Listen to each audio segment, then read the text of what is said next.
오늘 제목이 뭡니까? 예, 내 아버지의 집이죠.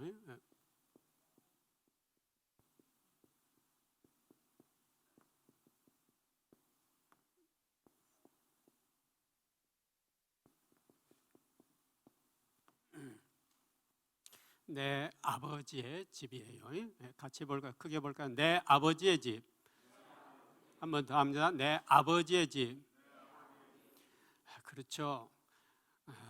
우리 아버지는 지금도 따뜻한 품으로 집을 지으시고 우리를 기다리시죠. 얼마나 감격인지 몰라요. 따뜻한 품으로 우리를 기다리시는 아버지. 그래서 너희는 마음에 근심하지 말라. 하나님 믿으니 또 나를 믿으라. 내 아버지 집에 거할 곳이 많도다. 그렇지 않으면 내가 너희에게 일렀으리라. 내가 너희를 위하여 거처를 마련하러 가노니 가서 너희를 위하여 거처를 예비하면 내가 다시 와서 너희를 내게로 영접하여 맞이하리라 그랬죠. 내가 어디로 가는지 너희가 그 길을 아느니라. 그러니까 토마가 뭐라고 그랬어요? 주여, 주께서 어디로 가시는지 우리가 알지 못하거늘 그 길을 어찌 알겠사옵나이까? 그러자 예수께서 이르시되 내가 곧 길이요 진리요 생명이니 나로 말미암지 않고는 아버지께로 올 자가 없느니라. 아멘. 아멘. 그렇습니다. 오직 예수 그리스도를 통해서만이 우리가 아버지의 집에 갈 수 있죠. 그 아버지의 집, 우리가 가고 싶어하는 그 아버지의 집, 장차 우리가 가게 될 그 아버지의 집, 이미 가 계시는 우리 최 원장님이 가 계시는 바로 그 아버지의 집, 우리는 어떻게 하면 갈 수 있을까요? 오늘은 좀 더 폭을 넓게 해서 요한복음을 좀 이해하도록 하기 위해서 폭을 넓게 잡고 그 짧은 시간이지만은 한번 빠르게 한번 말씀을 해보도록 하겠습니다. 마태복음, 마가복음, 누가복음은 하나님 나라, 곧 천국에 초점을 맞추고 진행을 해요. 얘기가 진행이 돼요. 그런데 요한복음은 누구에게 초점이 맞춰질까요? 예수 그리스도. 예수 그리스도가 누구신가? 예수 그리스도가 이런 분이다라는 얘기와 예수 그리스도, 그리고 예수 그리스도와 하나님의 관계, 그리고 예수 그리스도와 또 우리 성도의 관계에 초점이 맞춰지는데, 그 중에 특히 예수 그리스도에 초점이 맞춰져서 이 얘기가 계속이 되어집니다. 요한복음은 굉장히 심오한 성경이에요. 깊어요. 말씀이 깊어요. 굉장히 깊죠. 얼마나 깊은지 몰라요. 그래서 읽어도 이해될 것 같으면서도 이해 잘 안 되는 부분이 참 많죠. 너무너무 심오해요, 요한복음은. 그래서 이 요한복음은 정말 이해하기가 쉽지 않는 그런 성경이에요. 그러면서도 아주 생명의 말씀, 깊이 있는 말씀이 내재되어 있는 그런 말씀이죠. 1장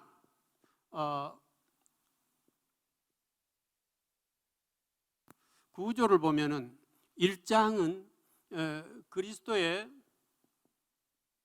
선제성, 그리고 성육신, 그리고 몇 사람들의 증언, 이런 내용으로 서론처럼 이렇게 장식이 되어 있어요. 그리스도의 선제성. 그리스도는 그 1장 1절부터 보면 이렇게 태초에 말씀이 계시네, 이 말씀이 하나님과 계셨으니 이 말씀이 곧 하나님이시니라 해서 거기서 말씀이 바로 누구예요? 예수 그리스도예요. 예수 그리스도.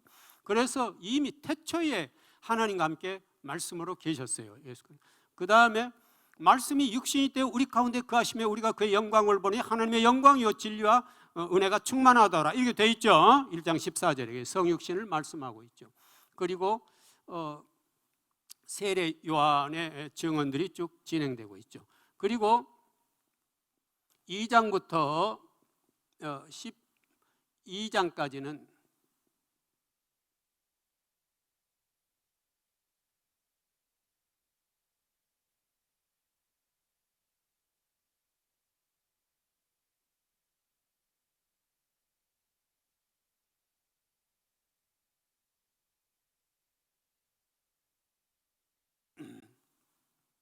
2장부터 12장까지는 표적의 책이다 이렇게 말을 해요. 표적의 책이다.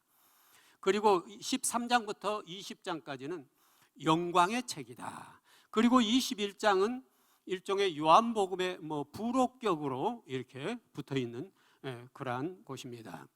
그래서 우리가 요한복음을 이렇게 크게 나눠보면 1장은 서론격으로 그리스도의 선제성, 성육신, 그리고 세례 요한의 증언을 비롯해서 몇 가지 증언이 나와 있어요.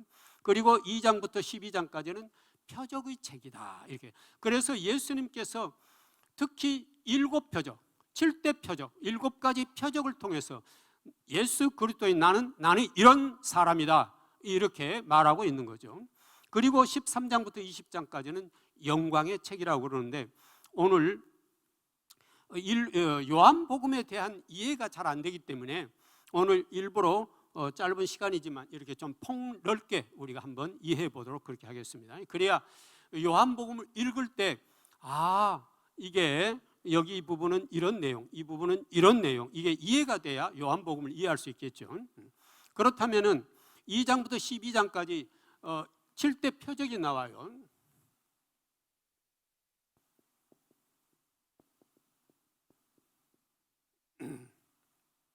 7대 표적이 나오는데 첫 번째 표적이 2장에 나옵니다. 뭘로 바꾸는 표적이죠. 물로, 그렇죠. 뭘로 바꿉니까? 포도주로요. 예, 그렇습니다.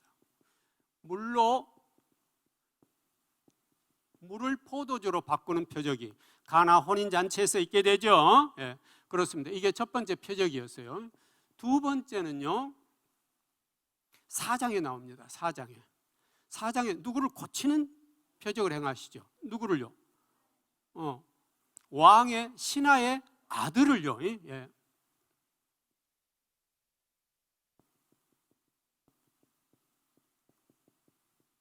아들을 여기는 2장에 나옵니다. 이것은 4장에 나옵니다. 예. 그 다음에 5장에 보면은 아주 오랫동안 병들었던 사람을 고치는 사건이 하나 있죠. 누구를요? 그 유명한 베데스다 연못가에 38년 된 환자를 고치는 사건이 나오죠. 38년 된 병자를 고치는 사건이 나옵니다. 이게 5장에 나오죠. 5장에. 그 다음에 네 번째는 6장에 나와요. 6장에 나오는데 어떤 표적을 행하시던가요? 6장에서 보면 오병이어로요. 예. 오병이어로 몇천 명을요? 5,000명을 먹이는 사건이 표적이 있죠. 이게 6장에 나옵니다. 6장에. 그 다음에 다섯 번째는요. 다섯 번째 사건은 뭐죠? 예수님께서 어디로 걸어오셔요? 물 위로.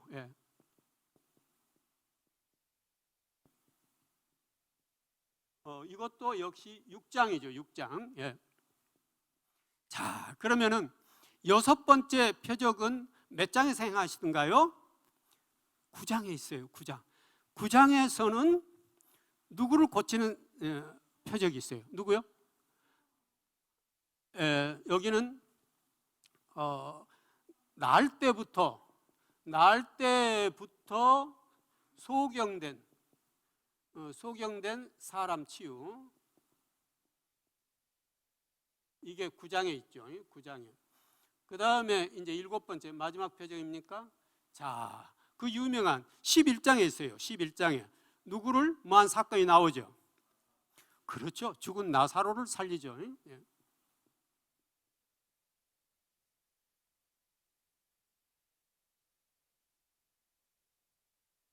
자, 그럼 예수님은 이렇게 7대 표적을 행했어요. 7대 표적을 행했는데, 물로 포도주를 만든다는 건 뭐냐면요, 혼인잔치는 기쁨이 있어야 되잖아요.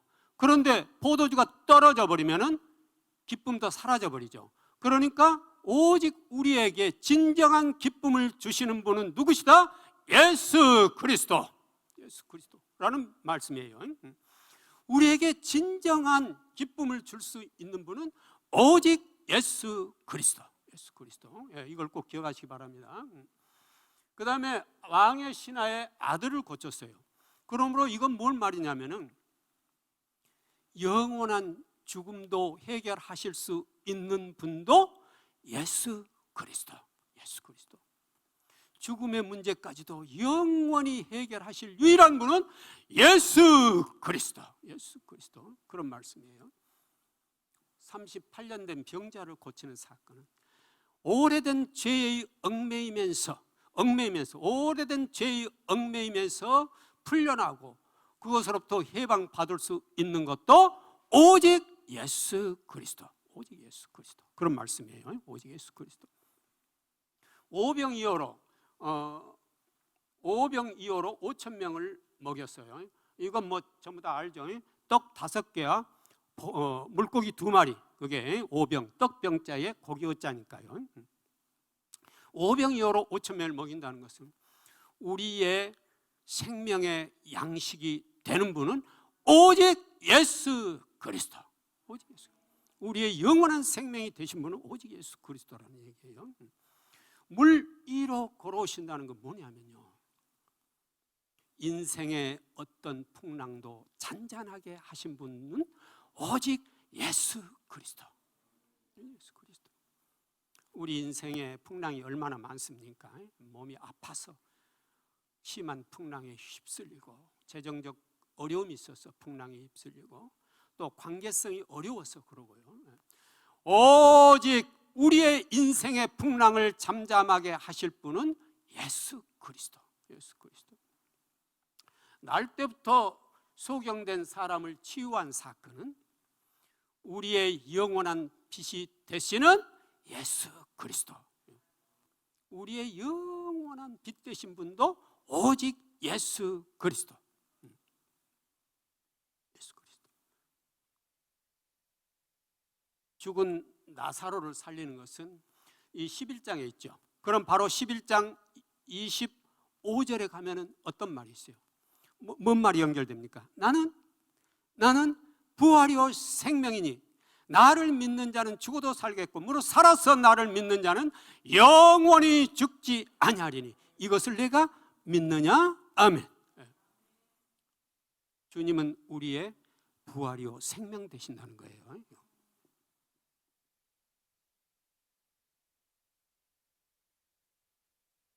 이렇게 보니까 우리가 그동안 많이 들어왔던 말들이지만은 예수님이야말로 우리의 영원한 기쁨도 되시고 우리의 죽음의 문제도 해결하시고 그리고 우리의 오래된 죄악된 세상 속에서 얽매임을 풀어서 자유롭게 하실 분이시며 또 우리의 영원한 양식이 되시고 생명이 되신 분은 오직 예수 그리스도라는 사실이요.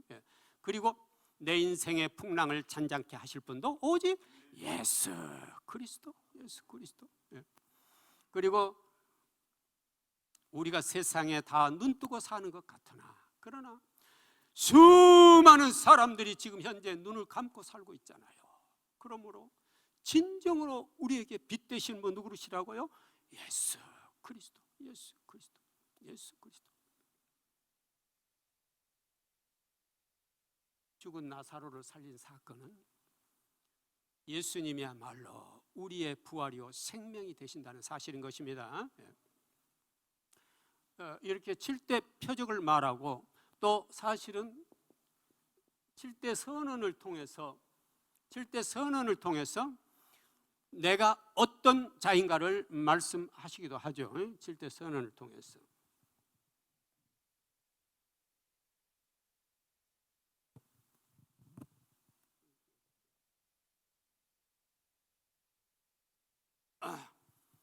제일 첫 번째 선언이 요한복음 6장 35절에 보면 있죠. 6장 35절에 보면은 뭐라고 돼요? 나는 뭐다? 나는 생명의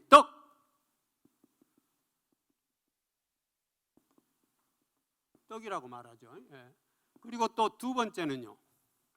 8장 12절에 있죠. 요한복음 8장 12절에 뭐라고 되어 있습니까? 나는 뭐다? 역시 생명의 빛이다. 생명의 빛이라고 말하죠. 생명의 빛. 그거는. 그 다음에 세 번째는 어디 나옵니까? 요한복음 10장 7절에 나오죠. 뭐라고 되어 있습니까? 나는 양의 문이다. 이렇게 말씀하죠. 양의 문이다. 그 다음에 네 번째는 어디 있습니까? 10장 14절에 있죠. 나는 누구다? 나는 선한 목자다. 그 다음에 다섯 번째는요, 어디에 나옵니까? 요한복음 11장 25절에 나오죠. 아까 말했죠. 나는 뭐라고요? 나는 부활이요 생명이다.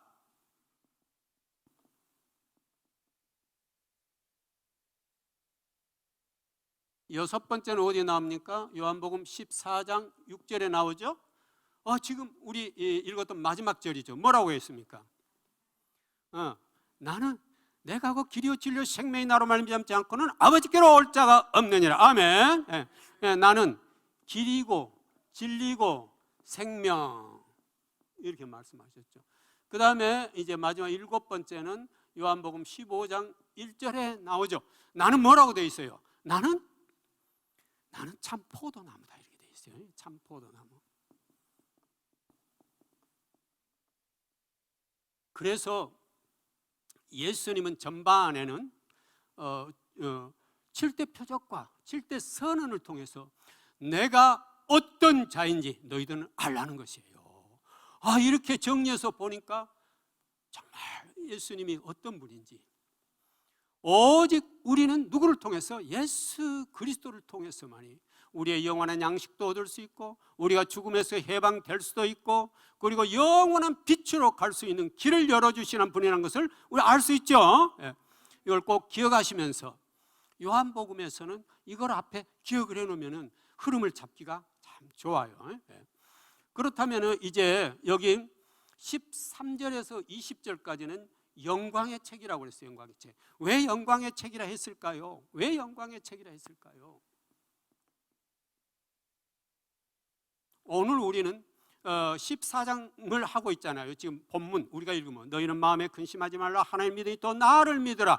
내 아버지 집에 거할 곳이 많도다. 그렇지 않으면 내가 너희에게 일렀으리라. 내가 너희를 위해 거처를 예비하러 가노니 가서 거처를 예비한 내가 다시 너희를 내게로 영접하여 나 있는 곳에 너희도 있게 하리라. 아멘. 그랬잖아요. 그럼 어떻게 해서 예수님이 우리의 거처를 예비해서 영원한 그곳에서 눈물도 없고 고통도 없는 곳에 살 수 있게 하실까요? 이게 바로 요한복음이 이제 제시하고자 하는 말씀이에요. 내가 이런 자이니 내가 너희를 불러서 나의 영원한 집에 데리고 가고 싶노라, 이 말씀이거든요. 그러므로 요한복음을 잘 이해하고 알면은 나의 모든 문제가 다 해결돼요. 요한복음 안에서 다 해결돼요. 13장의 처음에 보면 뭐가 나옵니까? 예수님께서 직접 누구의 발을? 제자들의 발을 씻겨주는 장면이 나오죠. 예수님이 제자들의 발을 씻겨줍니다. 유대 사회에서는 도저히 있을 수가 없는 일이었어요. 당시 유대 사회에서는요, 내가 종이 있잖아요. 종이 있고 내가 그 종을 누리고 있는 주인이라 할지라도요, 종이 유대인이면은요, 너 물 떠다 내 발 씻어, 이 명령을 못했어요. 발 씻어 주는 것은 그만큼 낮고 낮은 신분의 사람이 하는 행위였어요. 그런데 말도 안 되게 하나님이신 예수님이 제자들을 앉혀놓고 수건을 두르고 대물을 떠다가 직접 발을 씻는다는 것은 당시 유대 사회에서는요, 이건 깜짝 놀라고도 까무라칠 일이었어요. 근데 여러분들의 눈동자는 아무렇지도 않은 것 같습니다. 놀라세요. 정말 놀랄 일이었어요. 그런데 예수님이 제자들의 발을 씻는 것이에요. 그런데 이것은 두 가지 의미가 있어요.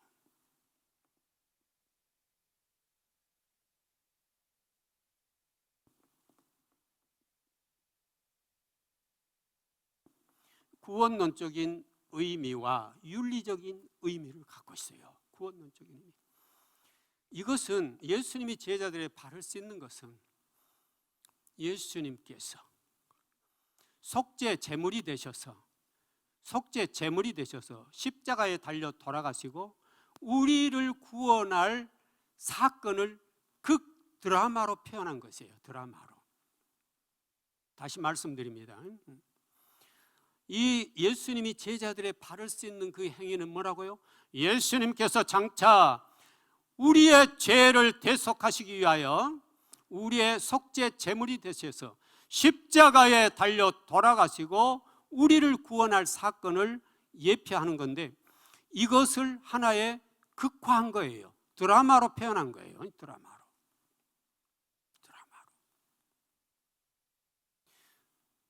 그러므로 예수님은 자기가 속죄 제물이 되어서 우리를 구원하고 누구와 우리가 연합하게 만드느냐면 하나님과, 우리가 죄로 인해서 멀어져 있던 하나님과 우리를 연합하게 해주는 사건이 바로 이 제자들의 발을 씻는 행위예요. 그렇게 보니까 너무너무 놀라운 사건이죠. 이게 제자들의 발 씻는 일이 보통 문제가 아니구나. 예수님은 내가 이제 하나님의 사랑과 말씀에 순종하여, 사랑에 철저하게 순종하여, 그러니까 이것은 사랑과 순종이에요. 누구에 대한요? 하나님에 대한. 예수님은 철저하게 하나님 앞에 순종해서 내가 십자가에 달려 돌아가서 죽고 사랑하는 백성들, 주의 백성들, 사랑하는 주의 백성들을 누구와요? 하나님과 연합시키는 거예요. 연합시켜서 구원 얻게 만드는 것이었어요. 그러니까 이것은 예수님은 누구에게 철저하게 순종한 것이세요? 아버지 하나님께.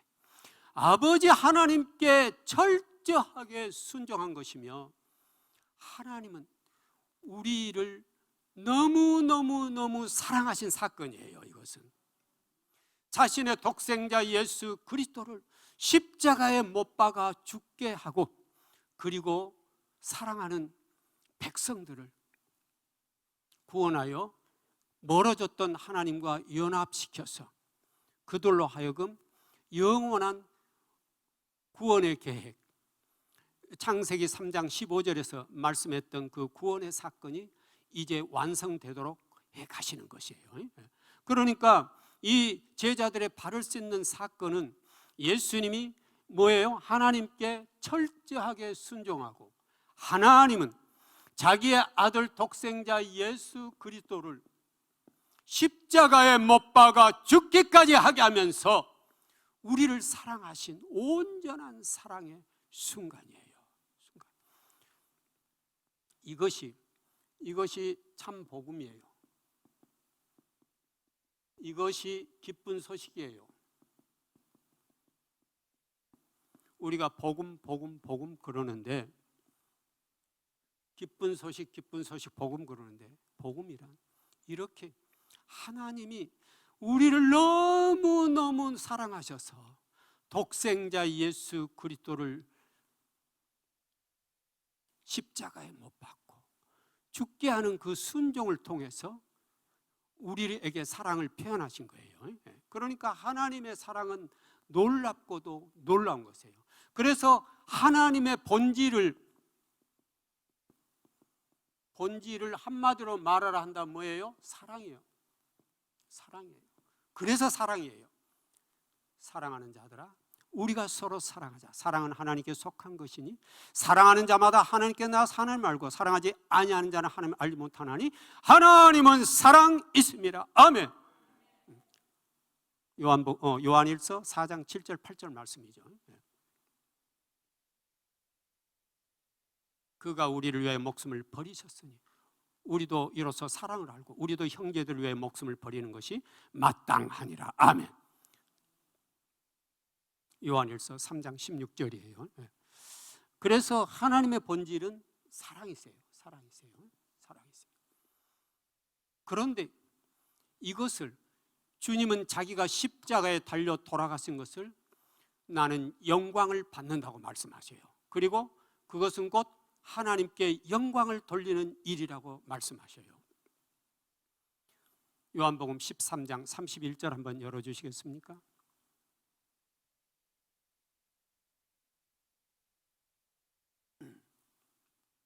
같이 읽습니다.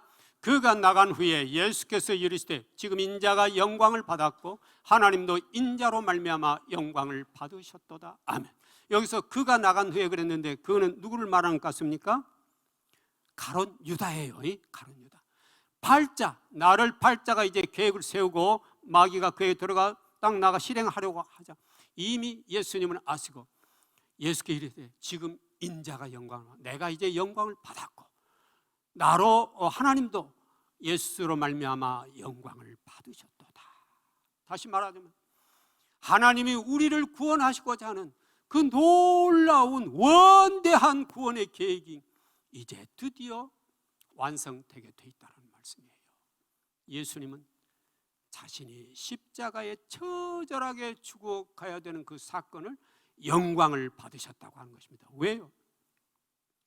하나님이 원하시는 길이요, 하나님이 사랑하는 우리 백성들을 위한 길이었기 때문에 주님은 그 뜻에 온전히 순종한 것이에요. 온전히 순종. 온전한 순종이요, 온전한 사랑이에요. 그래서 요한 사도는 이렇게 말하죠. 사랑 안에 두려움이 없고 온전한 사랑이 두려움을 내쫓나니 두려움의 형벌이 있음이라 두려워하는 자는 사랑 안에서 온전히 이루지 못하였느니라 라는 요한일서 3장 18절의 말씀, 바로 이 말씀이에요. 예수님은 철저하게 십자가에 달려 돌아가시면서 하나님의 뜻에 순종하셨어요. 그것이 하나님의 사랑이셨고 영광이셨어요. 그러므로 우리도 그 길을 가는 것은, 하나님 집에 가는 길은 우리도 똑같이 그 길을 요구하시고 그 길을 가야 되는 것입니다. 그러면서 주님은 말씀하시죠. 너희는 마음에 근심하지 말라. 하나님 믿으니 또 나를 믿어. 내 아버지 집에 거할 곳이 많도다. 그렇지 않으면 내가 너희에게 일렀으랴. 내가 너희를 위하여 거처를 예비하러 가노니 가서 너희를 위해 거처를 예비하면 내가 다시 와서 너희와 함께 거하리라 말씀하셔요. 그럼 다시 오면 어떻게 오는 건가요? 요한복음 14장부터 16장까지의 강조하는 것은 뭐냐면 성령이에요. 성령. 다시 온다는 말은 주님께서 이제 자기의 영인 뭘 보낸다는 것이에요? 성령님을 보내시겠다는 것이에요. 그러면 성령님이 오셔서 너희들과 함께 영원히 함께 한다는 것이에요. 영원히. 그러므로 우리는 성령을 받아야 되는 거죠. 그러므로 예수님은 이렇게 성령을 보내시는 사랑을 베푸시는 것이에요. 보혜사, 아버지께서 내 이름으로 보낼 성령, 그가 너에게 모든 걸 가르치고 내가 너에게 말한 모든 걸 생각나게 하리라. 아멘. 요한복음 14장 26절 말씀이에요. 보혜사, 곧 아버지께서 내 이름으로 보낼 성령, 그가 너에게 모든 걸 가르치고 내가 너에게 말한 모든 걸 생각나게 하리라. 아멘. 그러니까 성령님이 오시면 주님의 마음과 주님의 생각과 주님의 뜻을 다 우리를 통해 이루시고자 하는 것이에요. 그러므로 우리도 이제 주님이 가신 그 길을 똑같이 가는 것이 우리가 아버지 집에 가는 길이에요. 아버지 집에. 그러니까 내 마음대로 살고 내가 아버지 집에 가고자 하는 것은 그건 절대로 갈 수가 없어요. 예수님이 걸어가신 그 길이야말로 우리가 아버지의 집에 가는 길의 모델이세요. 모델이세요. 모델이세요. 그래서 14장, 16장에서는 주로 성령에 대한 얘기가 나오죠. 그리고 이제 15장,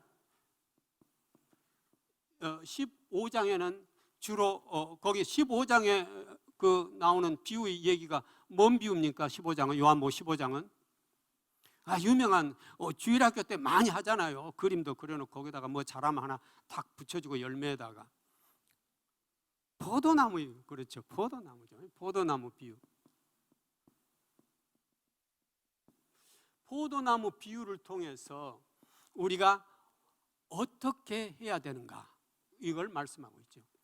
나는 포도나무여 너희는 가지라. 그가 내 안에 내가 그 안에 가면 사람이 열매를 많이 맺나니 나를 떠나서는 너희가 아무것도 할 수 없음이라. 아멘. 이게 요한복음 15장 5절 말씀이죠. 나는 포도나무요 너희는 가지라. 포도나무와 가지해서, 포도나무가 뭐예요? 포도나무가 바로 예수님, 그리고 가지가 우리 성도, 그리고 그럼 하나님은 어느 분이에요? 하나님은 농부. 1절에 나오죠. 나는 참 포도나무여 내 아버지는 농부라. 그러므로 우리가 할 일은 뭡니까? 우리가 할 일은 꼭 어디에 있는 거? 포도나무에 붙어 있는 거. 붙어 있는 거. 가지가 잘려버리면 안 돼요. 잘려버리면 꼭 붙어 있는 것이에요. 그래서 그런 붙어 있는 것이라는 것은 뭘까요? 주님이 우리에게 주신 거 뭐예요? 성령님이죠. 성령님이 내 안에서 계속 충만해서 같이 있는 상태가 붙어 있는 상태예요. 그리고 하나님이 요구하는 것은 뭘까요? 그럼 하나님이 요구하시는 포도나무는 뭘 해야 그 사명을 감당하나요? 뭐가 있어야? 열매가 있어야, 포도 열매가 있어야 되죠. 열매가 없으면 안 돼요. 이건 아무 값어치가 없어요. 포도 열매가 있어야 되죠. 그럼 포도 열매라는 것은 곧 뭘까요? 포도 열매는, 포도 열매는 너희가 열매를 많이 맺으면 내 아버지께서 영광을 받을 거요 너희는 내 제자가 되리라. 아멘. 요한복음 15장 8절 말씀이죠. 15장 8절 한번 띄워주시겠습니까?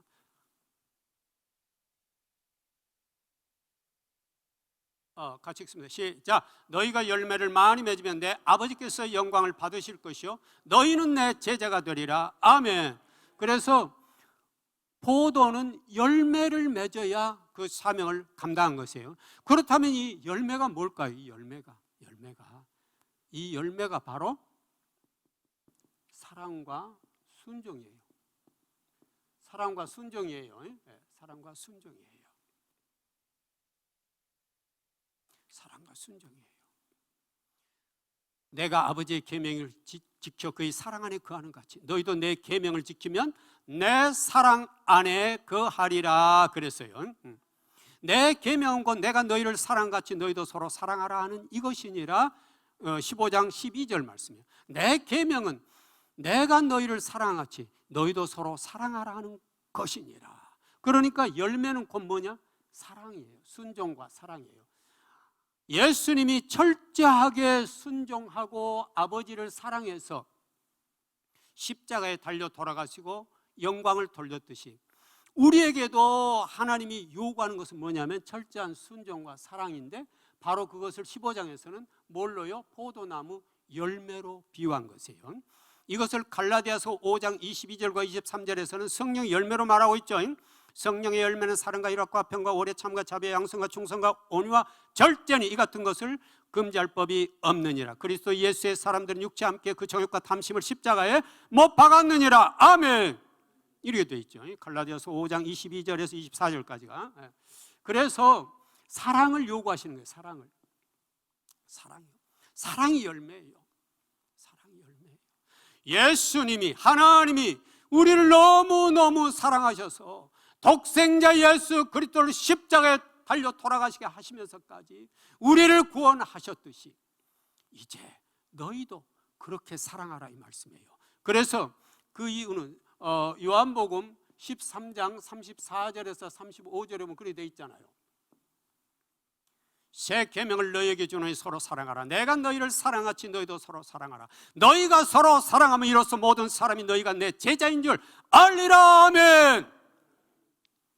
너희가 사랑할 때, 하나님을 사랑하고 이웃을 사랑할 때, 그것이 비로소 열매가 되어서 세상 사람들이 너를 바라보면서 너야말로 예수님의 제자로구나 하는 걸 알게 된다. 그리고 예수님이 진정한 하나님이라는 것을 알게 된다. 그런 말씀인 것입니다. 예.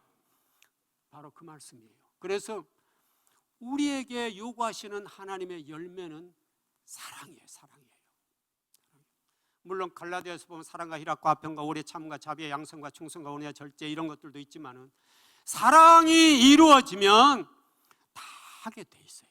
사랑이 그러므로 우리가 다 잘하는데 나는 사랑은 어려워, 이것은 지금까지 믿음 생활 다 잘못한 것이에요. 다 잘못한 것이에요. 뭐예요? 우리가 하나님을 사랑하고 그 사랑으로 누구를요? 이웃을 내 형제 자매를 사랑하는 것, 그것을 주님은 이제 열매로 요구하시는 것이에요. 열매로. 우리가 천국에 가는 의의 옷, 흰 옷도 결국 뭘까요? 내가 하나님을 사랑하고 이웃을 사랑할 때 바로 그 흰 옷을 입는 것이에요. 흰 옷을. 이것이. 그런데 오늘날 현대사회 교회에서 우리는 사랑이 사라지고 없어요. 에베소 교회에 책망했던 것처럼 지금 사랑이 없어요. 사랑이 없어요. 회개해야 돼요. 철저하게 회개하고 주님 내가 사랑이 없습니다. 철저하게 회개하고 엎드려 회개하면서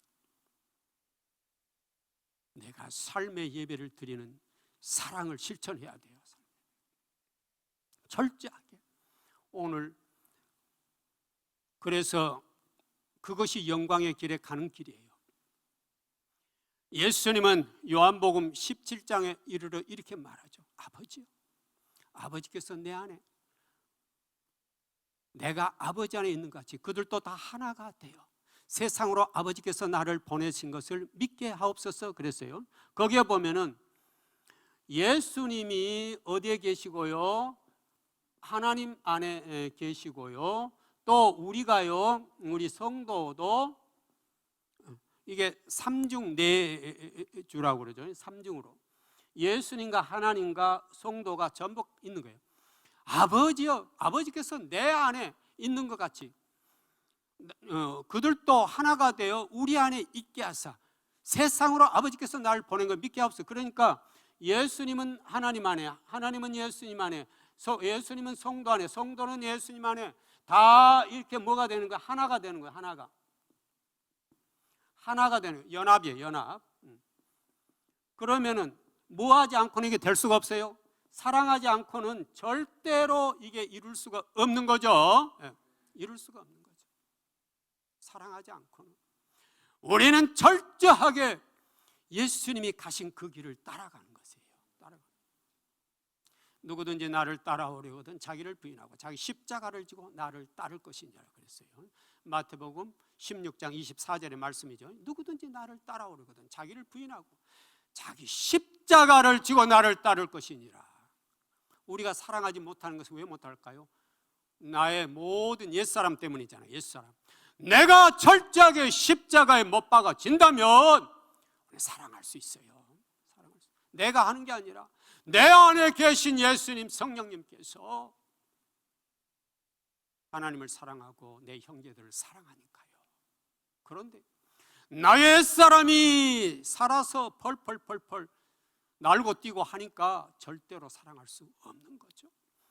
사랑해요. 이제 사랑해요. 정말 천국 가고 싶다면 이웃을 사랑하세요. 사랑하지 않고 천국 갈 수 없어요. 다 천국 갈 줄 아세요? 안 돼요. 안 돼. 1000분의 1이에요. 1000분의 1. 천국 쉽지 않아요. 우리에게 요구하는 열매는요, 사랑의 열매예요. 사랑의 열매. 그런데 진정으로 해야 될 일은 안 하고 우리가 다른 것만 하고 있잖아요. 내 이웃을 내 아픔처럼 여기고 내 이웃의 기쁨을 내 기쁨으로 여기면서 살아가는 삶, 그런 삶이 돼야 돼요. 하나님이 독생자 예수 그리스도를 십자가에 못 박고 우리를 사랑하셨던 것처럼 우리도 내 형제를 위해서 목숨을 버리라고 하잖아요. 요한일서 3장 16절에 그랬잖아요. 다시 한번 띄워주시겠습니까? 요한일서 3장 16절입니다. 같이 읽습니다. 시작. 그가 우리를 위하여 목숨을 버리셨으니 우리가 이로써 사랑을 알고 우리도 형제들 위하여 목숨을 버리는 것이 마땅하니라. 아멘. 우리가 진정으로 주님의 사랑 속에 들어가면 내 형제를 위해 내가 기꺼이 목숨을 버려도 아깝지 않다는 것입니다. 왜냐하면 예수님이 그렇게 하셨으니까요.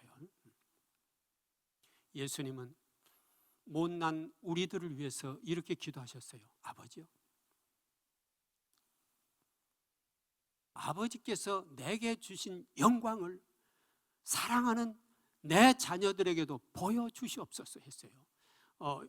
요한복음 17장 24절 한번 열어주시겠습니까?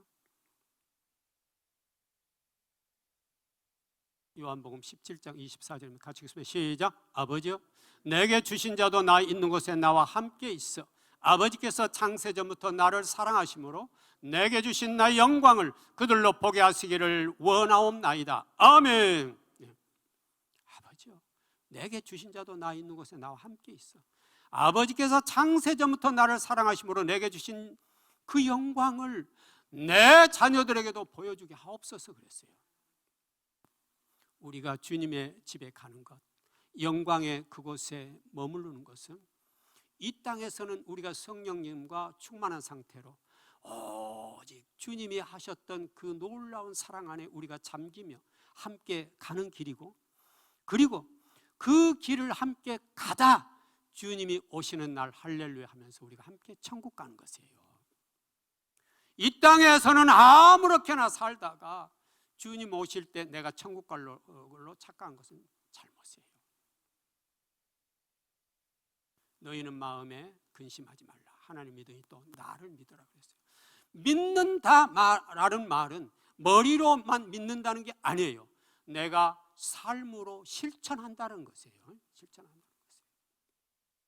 아들아, 내가 아들을 불러서 아들아, 가서 슈퍼에 가서 참외를 사오너라 했다면 아들이 예 알았어요 하고 가만히 있습니까? 가서 사오잖아요.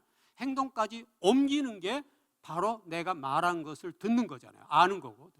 그렇듯이 우리는 지금까지 머리로는 말씀을 알고 있으나 말씀이 내 심장에는 오지 않았어요. 심장에. 그래서 어떤 분들은 말합니다. 여기에서 여기까지 짧은 거리 오는데 내가 20년 걸렸노라, 30년 걸렸노라 말합니다. 우리는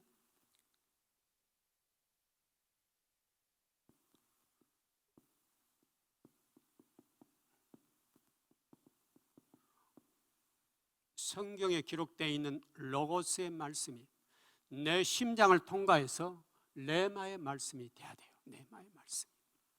로고스의 말씀이, 성경에 기록된 로고스의 말씀이 내 심장을 통과해서 레마의 말씀이 돼야 돼요. 그래서 주님 가신 그 길에 우리가 함께 가면서 거할 때 그것이 바로 주님의 집이에요. 내 아버지의 집이에요. 성령님과 똑같이 예수님 걸어가신 길 함께 가고 있는 것이 주님의 집이에요. 그리고 주님이 오시는 날 우리 영원한 천국에 함께 갈 때, 그때 비로소 이제 우리는 영원한 집에 있게 되죠. 만일 땅에 있는 우리의 장막집이 무너지면 하나님께서 지으신 집, 그 손으로 지은 것이 아니요 하나님께서 지은 영원한 집이 우리에게 있는 줄 아느니라. 아멘. 고린도후서 5장 1절 말씀이죠. 한번 띄워주시겠습니까? 고린도후서 5장 1절 말씀입니다. 같이 읽습니다. 시작. 만일 땅에 있는 우리의 장막집이 무너지면 하나님께서 지으신 집, 그 손으로 지은 것이 아니요 하늘에 있는 영원한 집이 우리에게 있는 줄 아느니라.